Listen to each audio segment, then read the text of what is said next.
انسان کسی کو شریک زندگی بنانے سے پہلے اس کے حال اور ماضی کو دیکھتا ہے، لیکن یہ بھول جاتا ہے کہ اس کی رفاقت میں اس نے مستقبل گزارنا ہے۔ کامیاب ازدواجی زندگی اللہ کا احسان ہے۔ زندگی سے تقاضا اور گلہ نکال دیا جائے تو سکون پیدا ہو جاتا ہے۔ سکون اللہ کی یاد سے اور انسان کی محبت سے پیدا ہوتا ہے۔ نفرت اضطراب پیدا کرتی ہے، اضطراب اندیشے پیدا کرتا ہے اور اندیشہ سکون سے محروم کر دیتا ہے۔ محبت نہ ہو تو سکون نہیں۔ جس کا رسالت صلی اللہ علیہ وآلہ وسلم پر ایمان نہ ہو وہ ملحد بھی کافر ہوگا۔ سمندر کا وہ پانی جو سمندر سے باہر ہو، اسے دریا، جھیل، بادل، آنسو، شبنم کچھ بھی کہہ دو، لیکن پانی کا وہ حصہ جو سمندر میں شامل ہو جائے وہ سمندر ہی کہلائے گا۔ بارگاہ رسالت صلی اللہ علیہ وآلہ وسلم میں ہدیہ درود بھیجنے کے لیے غریبی رکاوٹ نہیں۔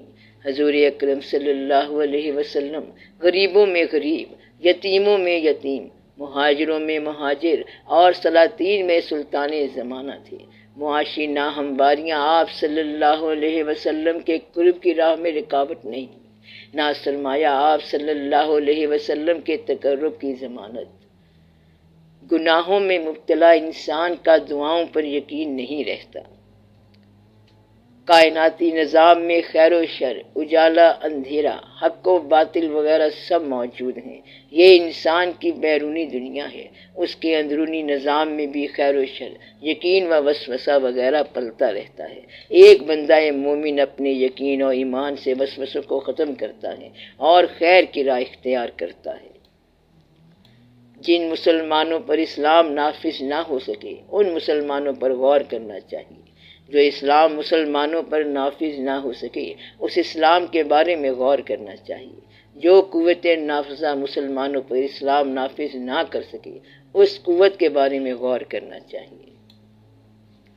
جو ذات شکم مادر میں بچے کی صورت گری کرتی ہے وہی ذات خیال کی صورت گر بھی ہے، اور وہی ذات عمل کی صورت بھی پیدا فرماتی ہے۔ ہر چہرہ ایک رینج میں تاثیر رکھتا ہے، اسی طرح ہر خیال ایک دائرہ تاثیر رکھتا ہے، اور ہر عمل کا ایک دور ہے جس میں وہ مؤثر ہوتا ہے۔ اپنے دائرے سے باہر ہر مؤثر شے بے تاثیر ہو جاتی ہے۔ کچھ چہرے، خیال اور اعمال صدیوں پر محیط ہوتے ہیں اور زمانوں پر حاوی ہوتے ہیں۔ جس طرح موسم بدلنے کا ایک وقت ہوتا ہے اسی طرح وقت کے بدلنے کا بھی ایک موسم ہوتا ہے۔ حالات بدلتے ہی رہتے ہیں، حالات کے ساتھ حالت بھی بدل جاتی ہے۔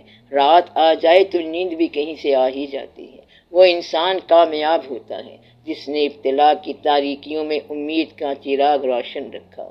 امید اس خوشی کا نام ہے جس کے انتظار میں غم کے ایام کٹ جاتے ہیں۔ امید کسی واقعے کا نام نہیں، یہ صرف مزاج کی ایک حالت ہے۔ فطرت کے مہربان ہونے پر یقین کا نام امید ہے۔ صحت کے لیے خوراک ضروری ہے لیکن خوراک صحت نہیں۔ انکار اقرار کی ایک حالت ہے، اس کا ایک درجہ ہے۔ انکار کو اقرار تک پہنچانا صاحب فراست کا کام ہے، اسی طرح کفر کو اسلام تک لانا صاحب ایمان کی خواہش ہونا چاہیے۔ تکلیف آتی ہے ہمارے اعمال کی وجہ سے، ہماری وسعت برداشت کے مطابق، اللہ کے حکم سے۔ ہر تکلیف ایک پہچان ہے اور یہ ایک بڑی تکلیف سے بچانے کے لیے آتی ہے۔ اس دنیا میں انسان نہ کچھ کھوتا ہے نہ پاتا ہے، وہ تو صرف آتا ہے اور جاتا ہے۔ انسان دوسرے کی دولت دیکھ کر اپنے حالات پر اس قدر شرمندہ کیوں ہوتا ہے؟ یہ تقسیم تقدیر ہے ہمارے لیے۔ ہمارے ماں باپ ہی باعث تکریم ہے۔ ہماری پہچان ہمارا اپنا چہرہ ہے۔ ہماری عاقبت ہمارے اپنے دین میں ہے۔ اسی طرح ہماری خوشیاں ہمارے اپنے حالات اور اپنے ماحول میں ہیں۔ مور کو مور کا مقدر ملا، کوے کو کوے کا۔ ہم یہ نہیں پہچان سکتے کہ فلاں کے ساتھ ایسا کیوں اور ہمارے ساتھ ویسا کیوں ہوا۔ موسیٰ علیہ السلام نے اللہ سے پوچھا، اے رب العالمین، آپ نے چھپکلی کو کیوں پیدا فرمایا؟ اللہ نے جواب دیا، عجب بات ہے، ابھی چھپکلی پوچھ رہی تھی کہ اے رب، تم نے موسیٰ علیہ السلام کو آخر کیوں پیدا کیا؟ بات وہی ہے کہ انسان اپنے نصیب پر راضی رہے تو اطمینان حاصل کرے گا۔ نصیب میں تقابلی جائزہ ناجائز ہے۔ ہر انسان ہر دوسرے انسان سے متاثر ہوتا رہتا ہے۔ ایک انسان دوسرے کے پاس سے خاموشی سے گزر جائے تو بھی اپنی تاثیر چھوڑ جاتا ہے۔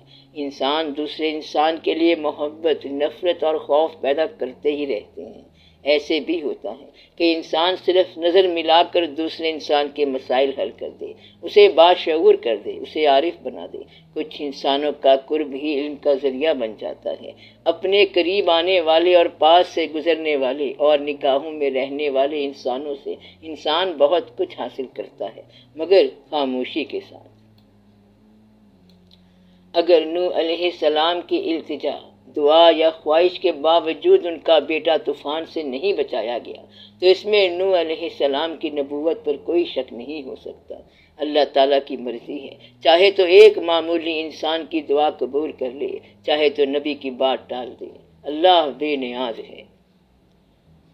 اپنے علم کو عمل میں لانے کے لیے یقین کے ساتھ ساتھ ایک رہنما کی ضرورت ہوتی ہے۔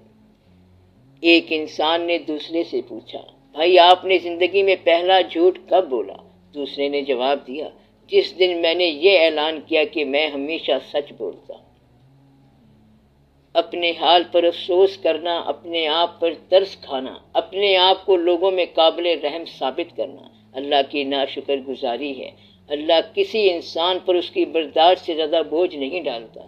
بیمار اور لاغر روحیں ہمیشہ گلہ کرتی ہیں، صحت مند ارواح شکر۔ زندگی پر تنقید خالق پر تنقید ہے، اور یہ تنقید ایمان سے محروم کر دیتی ہے۔